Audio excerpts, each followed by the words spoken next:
અમદાવાદ સહિત ગુજરાતની cooperative housing સોસાયટીઓમાં એટલે ખાસ કરીને જે રહેણાંકની સોસાયટીઓ હોય ત્યાં પેઇંગ ગેસ્ટ એટલે કે પીજી અને બેચલરની ફેસિલિટી ચાલી શકે કે નહીં એનું બહુ જ મહત્વનું ઘટનાક્રમ ગુજરાત હાઈકોર્ટ ખાતે બનેલો છે.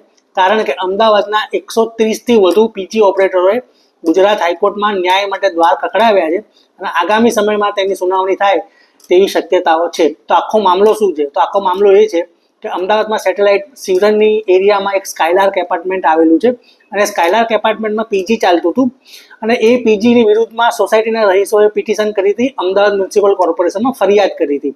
પીજી ખોટી રીતે ચલાવવામાં આવે છે, સોસાયટી દ્વારા કોઈ મંજૂરી આપવામાં આવેલી નથી.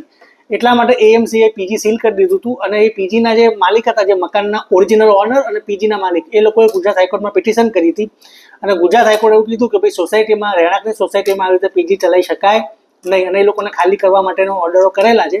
આ ઉપરાંત એવું પણ કીધું હતું એએમસીને કે તમે પીજી માટેના નિયમો બહાર પાડો. એટલે અમદાવાદ મ્યુનિસિપલ કોર્પોરેશન દ્વારા નિયમો બહાર પાડવામાં આવેલા છે અને એમાં એક મહત્વનું કીધું હતું કે કોઈ પણ રહેણાંકની સોસાયટીમાં પીજી ચલાવવું હોય તો તમારે સોસાયટીની મંજૂરી લેવી પડશે અને પોલીસની પણ પરમિશન લેવી પડશે.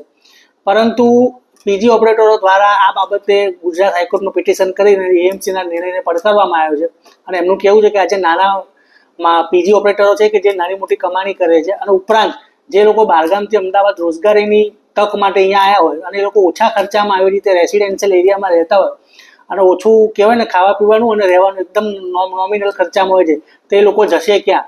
તો આ બધા મુદ્દા આવરી લઈ અને એક પિટિશન કરવામાં આવી છે. તો આગામી સમયમાં પીજીના મુદ્દે બહુ જ મોટા નિર્ણયો આવે તેવી શક્યતાઓ જોવાઈ રહી છે. વધુ સમાચારો જોવા માટે લો ન્યૂઝ નિકુંજ સોની જોતા રહેજો.